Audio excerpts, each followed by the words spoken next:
ಹಾಸನದಲ್ಲಿ ದೋಸ್ತಿಗಳ ನಡುವಿನ ಮುನಿಸಿಗೆ ಬ್ರೇಕ್ ಬಿದ್ದಿದೆ. ಮೈತ್ರಿ ಅಭ್ಯರ್ಥಿ ಪ್ರಜ್ವಲ್ ರೇವಣ್ಣ ಪರ ಪ್ರೀತಂ ಗೌಡ ಪ್ರಚಾರ. ಪ್ರೀತಂ ಗೌಡ ಪ್ರಚಾರಕ್ಕೆ ಬರ್ತಾರೋ ಇಲ್ವೋ ಪ್ರಜ್ವಲ್ ರೇವಣ್ಣ ಪರ ಅನ್ನುವಂತಹ ಒಂದು ಅನುಮಾನ ಏನಿತ್ತು. ಮೊನ್ನೆ ಅವರ ಮಾತು ಕೇಳಿದಾಗಲೂ ಕೂಡ ಅವರ ಅಸಮಾಧಾನ ಮುನಿಸು ಸ್ಪಷ್ಟವಾಗಿ ಎದ್ದು ಕಾಣ್ತಾ ಇತ್ತು. ಆದ್ರೆ ಈಗ ಇಲ್ಲ, ಅವರು ಪ್ರಚಾರ ಕೇಳಿದಿದ್ದಾರೆ. ಹಾಸನ ವಿದ್ಯಾನಗರದಲ್ಲಿ ಮನೆ ಮನೆ ಪ್ರಚಾರ ಆರಂಭ. ಬೆಂಬಲಿಗರ ಜೊತೆ ಪ್ರಜ್ವಲ್ ಪರ ಪ್ರೀತಂ ಗೌಡ ಪ್ರಚಾರ. ಮೊದಲ ಬಾರಿಗೆ ಮೈತ್ರಿ ಅಭ್ಯರ್ಥಿ ಪ್ರಜ್ವಲ್ ಮತಬೇಟೆ. ಕರಪತ್ರ ನೀಡಿ ಪ್ರಚಾರ ಶುರು ಮಾಡಿದ್ದಾರೆ ಪ್ರೀತಂ ಗೌಡ. ಹೈಕಮಾಂಡ್ ಸೂಚನೆಯಂತೆ ಪ್ರೀತಂ ಗೌಡ ಕ್ಯಾಂಪೇನ್ ನಡೆಸಿದ್ದಾರೆ. ಏನೋ ಪ್ರೀತಂ ಗೌಡ ಹೇಳಿದ್ರು, ಹೈಕಮಾಂಡ್ ಏನ್ ಸೂಚಿಸುತ್ತೋ ನಾನು ಅದನ್ನ ಮಾಡ್ತೀನಿ ಅಂತ.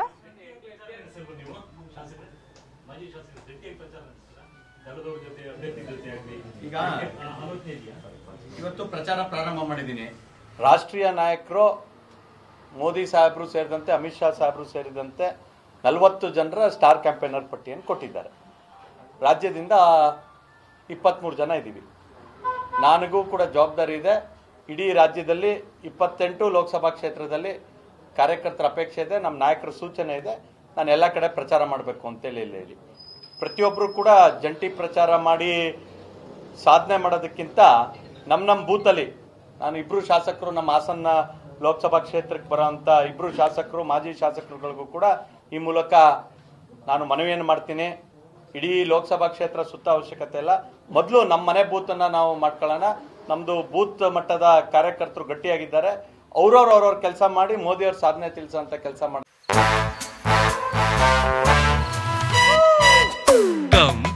Come, my love, please don't say no, baby. Come, my love. V-Guard ನ air coolers extra large cooling pad ನೊಂದಿಗೆ ಇದು ಎಂತೆಂಥವರನ್ನು ಕೂಲ್ ಆಗಿಸುತ್ತೆ. V-Guard air coolers, long lasting cooling. ಆ ಮೂಲಕ ಭಾರತೀಯ ಜನತಾ ಪಾರ್ಟಿಯ ನೇತೃತ್ವದ NDA 400ಕ್ಕೂ ಹೆಚ್ಚು ಸ್ಥಾನ ಗೆಲ್ಲಲಿಕ್ಕೆ ನಮ್ದು ಕೂಡ ಶ್ರಮ ಇರಬೇಕು ಅನ್ನೋದು ನನ್ನ ಒಂದು ಕಲ್ಪನೆ. NDA ಅಭ್ಯರ್ಥಿ ಅಂತೇಳಿ ಹೇಳಿದ್ಮೇಲೆ ಯಾವ ಚಿಹ್ನೆಗೆ ಹಾಕ್ಬೇಕು, ಏನ್ ಹಾಕ್ಬೇಕು ಅನ್ನೋದನ್ನ ಜನ ಬುದ್ಧಿವಂತರಿದ್ದಾರೆ. ಇವತ್ತು ಲೀಡರ್ಗಳು, ಮಾಧ್ಯಮದವರು ಚೂರು ದಡ್ಡಿದೀವಿ. ಜನ ಬಹಳ ಸೂಕ್ಷ್ಮವಾಗಿ ಗಮನಿಸ್ತಾ ಇದ್ದಾರೆ. ಹಾಗಾಗಿ NDA ಅಭ್ಯರ್ಥಿಗೆ ಮತವನ್ನ ಹಾಕ್ತಾರೆ. ಮೋದಿ ಅವ್ರ ಮುಖ ನೋಡ್ತಾರೆ.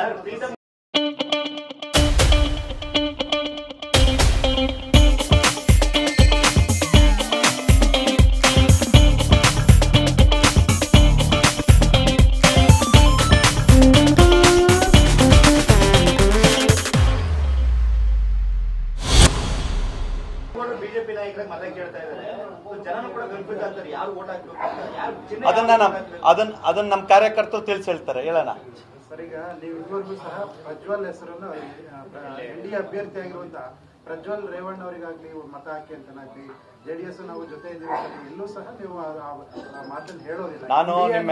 ನಾನು ನಿಮ್ಮೆಲ್ಲರಿಗೂ ಒಂದನ್ನು ಕ್ಲಿಯರ್ ಮಾಡ್ತೀನಿ. ಮೋದಿ ಅವರ ಒಂದು ಫೇಸ್ ಕ್ಯಾಪ್ ಅನ್ನ ಕೊಟ್ಟಿದ್ದೀವಿ. ಪ್ರತಿಯೊಬ್ರು ಕೂಡ ನಾನು ಮೋದಿ ಅಂತ ಕೆಲಸ ಮಾಡಬೇಕಾದ್ರೆ ಇಲ್ಲಿ ವ್ಯಕ್ತಿ ಬರೋದಿಲ್ಲ. ಮುಂಚೆನೆ ಹೇಳಿದೆ, ವ್ಯಕ್ತಿಗಿಂತ ನಮಗ್ ಪಕ್ಷ ದೊಡ್ಡದು, ಪಕ್ಷಕ್ಕಿಂತ ದೇಶ ದೊಡ್ಡದು ಅಂತ. ವ್ಯಕ್ತಿ ಆದ್ಮೇಲೆ ನಮ್ಮ ಮೈತ್ರಿಕೂಟ, ಅದಾದ್ಮೇಲೆ ನಮ್ಮ ಪಕ್ಷ, ಅದಾದ್ಮೇಲೆ ನಮಗ್ ದೇಶ. ಅಂದ್ರೆ ಇದೆಲ್ಲದಕ್ಕಿಂತ ಮುಖ್ಯವಾಗಿ ನಮಗ್ ಕ್ಯಾಪ್ ಹೋಗ್ತಾ ದೇಶ ಫಸ್ಟ್ ಒಂದು ಬರುತ್ತೆ. ದೇಶ ಮೊದಲು ಅಂತ ಹೇಳಿದ್ಮೇಲೆ ಇದು ಯಾವುದಕ್ಕೂ ಪ್ರಶ್ನೆ ಬರೋದಿಲ್ಲ. ನಾವು ಪ್ರಾಮಾಣಿಕವಾಗಿ ಬೂತ್ ಮಟ್ಟದಿಂದ ಇಡೀ ಲೋಕಸಭಾ ಕ್ಷೇತ್ರದಲ್ಲಿ ಅಲ್ಲಲ್ಲಿ ಇಲ್ಲೆಲ್ಲಿ ಓಡಾಡ್ತಿದ್ದಾರೆ ಪಾಪ ಎಲ್ಲ ಲೀಡರ್ಗಳು. ಅವ್ರು ಯಾರನ್ನೂ ತಪ್ಪು ಅಂತ ಹೇಳಲ್ಲ. ಬೂತ್ಗೆ ಇಳಿದಿ ಮತದಾರನ ತಲುಪಂತ ಕೆಲಸ ಇಲ್ಲಿ ತನಕ ಯಾರು ಮಾಡಿಲ್ಲ. ಎಲ್ಲ ಅಭ್ಯರ್ಥಿ ಸಮೇತವಾಗಿ ಲೀಡರ್ಗಳು ಭೇಟಿ ಮಾಡ್ತಿದ್ದಾರೆ. ಆದ್ರೆ ನಾನು ಜವಾಬ್ದಾರಿಯನ್ನು ತೆಗೆದುಕೊಂಡು ಒಂದು ಚಾಲೆಂಜ್ ಆಗಿ ತಗೊಂಡಿದ್ದೀನಿ, ಪ್ರತಿಷ್ಠೆ ಆಗಿ ತಗೊಂಡಿದ್ದೀನಿ. ಒಳನರಸೀಪುರ ವಿಧಾನಸಭಾ ಕ್ಷೇತ್ರದಲ್ಲಿ NDA ಅಭ್ಯರ್ಥಿಗೆ ಕಾಂಗ್ರೆಸ್ಗಿಂತ ಏನು ಮತ ಬರುತ್ತೆ, ಅವ್ರಿಗೇನು ಲೀಡ್ ಬರುತ್ತೆ, ಅದಕ್ಕಿಂತ ಒಂದು ಮತ ಹೆಚ್ಚನ್ನ ಹಾಸನ ವಿಧಾನಸಭಾ ಕ್ಷೇತ್ರದಲ್ಲಿ ನಾವೆಲ್ಲ ಕಾರ್ಯಕರ್ತರು ಸೇರಿ ಕೊಡಬೇಕು ಅಂತ ತೀರ್ಮಾನ ಮಾಡಿದ್ವಿ. ಮಾನದಂಡ ಏನು ಅಂತ ಹೇಳಿದ್ರೆ 6 ಬಾರಿ ಶಾಸಕರು, ಅವ್ರ ಸ್ವಕ್ಷೇತ್ರ, ಗಟ್ಟಿಯಾದ ಕ್ಷೇತ್ರ, ಅವ್ರ ತಂದೆ ಶಾಸಕರಾಗಿದ್ದಂಥವ್ರು, ಅವ್ರ ಕ್ಷೇತ್ರ, ಅಲ್ಲಿಗೆ ಏನ್ ಬರುತ್ತೆ ಅದು ಮಾನದಂಡ ಆಗಿರ್ಬೇಕು. ಅವ್ರು ಏನ್ ಲೀಡ್ ತಗೊಳ್ತಾರೆ ಅದಕ್ಕಿಂತ ಒಂದು ಲೀಡ್ ಜಾಸ್ತಿ ಕೊಟ್ರೆ ಹಾಸನಲ್ಲೂ ಕೂಡ ಅವ್ರಿಗೆ ಹೆಚ್ಚು ಶಕ್ತಿ ಇದೆ ಅಂತ ಆಗುತ್ತೆ. ನಾನು ನಿಮ್ಗೆ ಹೇಳ್ತಾ ಇರೋದು, ಈ ಬಾರಿ ಒಳನರಸೀಪುರದಲ್ಲಿ NDA ಅಭ್ಯರ್ಥಿ ಎಷ್ಟು ಓಟ್ ತಗೊಳ್ತಾರೆ ಅದಕ್ಕಿಂತ ಒಂದು ಮತ ನಾವು ಜಾಸ್ತಿ ಕೊಡುವಂತ ಕೆಲಸ NDA ಅಭ್ಯರ್ಥಿಗೆ ಮಾಡ್ತೀವಿ. ಮಾನದಂಡ ಕ್ಲಿಯರ್. ಇಬ್ರು ಸೇರಿ ಸರ್, ನಾವು ಈಗೆಲ್ಲ ಒಂದಲ್ಲ, ನೀವೇ ಹೇಳಿದಿರಲ್ಲ NDA ಮೈತ್ರಿಕೂಟ ಅಂದ್ಮೇಲೆ ಒಂದೇನೆ, ನಾವೆಲ್ಲ ಸೇರಿ.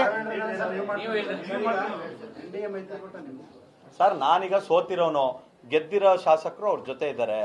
ನಾನು ಶ್ರಮ ಹಾಕ್ಬೋದು ಹೊರತು ಶಕ್ತಿ ಎಲ್ಲ ಅವ್ರ ಹತ್ರ ಇದೆ, ನಾನು ಸೋಲ್ಸಿರೋ ಅಂಥದ್ದು. ಹಾಗಾಗಿ ನಾನು ಇದರಲ್ಲಿ ಏನೂ ಇಲ್ಲ. ನಮ್ಮ ಶ್ರಮ ಏನಿರುತ್ತೆ ಪ್ರಾಮಾಣಿಕವಾಗಿ ಇಲ್ಲಿ ತನಕ ಅವ್ರ ಪಕ್ಷದ ಯಾವ ನಾಯಕರು ಕೂಡ ಬೂತಿಗೆ ಹೋಗೋಂಥ ಕೆಲಸ ಮಾಡಿಲ್ಲ, ಆದ್ರೆ ನಾನು ಬೂತ್ಗೆ ಹೋಗೋಂಥ ಕೆಲಸ ಮಾಡಿದ್ದೀನಿ. ಇದರಲ್ಲಿ ನನ್ನ ಬದ್ಧತೆ ಏನು ಅಂತ ತೋರಿಸುತ್ತೆ.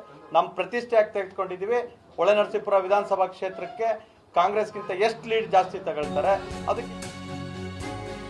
ಹಾಸನದಲ್ಲಿ ಮೈತ್ರಿ ಅಭ್ಯರ್ಥಿ ಪರ ಪ್ರೀತಂ ಗೌಡ ಪ್ರಚಾರ.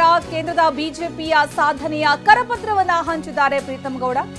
ಆದ್ರೆ ಮಾತಲ್ಲಿ ಅಪ್ಪಿತಪ್ಪಿಯೂ ಪ್ರಜ್ವಲ್ ರೇವಣ್ಣ ಹೆಸರು ಪ್ರಸ್ತಾಪ ಮಾಡ್ತಾ ಇಲ್ಲ. NDA ಅಭ್ಯರ್ಥಿ ಅನ್ನುವಂತಹ ಹೆಸರನ್ನಷ್ಟೇ ಹೇಳ್ತಾ ಇದ್ದಾರೆ. ಪ್ರಜ್ವಲ್ ಫೋಟೋ ಇರುವಂತಹ ಕರಪತ್ರವನ್ನ ಹಂಚಿಲ್ಲ ಪ್ರೀತಂ ಗೌಡ. ಗಮನಿಸಬೇಕು, ಇಲ್ಲಿ ಕೇಂದ್ರದ ಬಿಜೆಪಿ ಸಾಧನೆಯ ಕರಪತ್ರ, 10 ವರ್ಷದಲ್ಲಿ ಬಿಜೆಪಿ ಸಾಧನೆಯ ಮಾಹಿತಿ ಇರುವಂತಹ ಕರಪತ್ರ ಹಂಚಿಕೆ ಮಾಡಿದ್ದಾರೆ. ಬಿಟ್ರೆ ಪ್ರಜ್ವಲ್ ರೇವಣ್ಣ ಫೋಟೋ ಇರುವಂತಹ ಕರಪತ್ರವನ್ನ ಪ್ರೀತಂ ಗೌಡ ಹಂಚಿಕೆ ಮಾಡ್ತಾ ಇಲ್ಲ. ಅಂದ್ರೆ ಹಳೆಯ ಸೋಲಿನ ಸೇಡು ಇನ್ನೂ ಕೂಡ ಅವರ ಮನಸ್ಸಲ್ಲಿದೆ ಅನ್ನೋದು ಬಹಳ ಸ್ಪಷ್ಟ. ಇಲ್ಲಿ 10 ವರ್ಷದಲ್ಲಿ ಬಿಜೆಪಿ ಸಾಧನೆಯ ಮಾಹಿತಿ ಇರುವ ಕರಪತ್ರವನ್ನ ತಮ್ಮ ಬೆಂಬಲಿಗರ ಜೊತೆಗೆ ತೆರಳಿ ಮನೆಗೆ ತೆರಳಿ ಸಾಂಕೇತಿಕವಾಗಿ ಪ್ರಚಾರ ಮಾಡ್ತಾ ಇದ್ದಾರೆ. ಪ್ರಜ್ವಲ್ ಹೆಸರು ಹೇಳಿ ಮತ ಪ್ರಚಾರ ಮಾಡ್ತಾ ಇಲ್ಲ ಎಲ್ಲೂ ಕೂಡ ಪ್ರೀತಂ ಗೌಡ.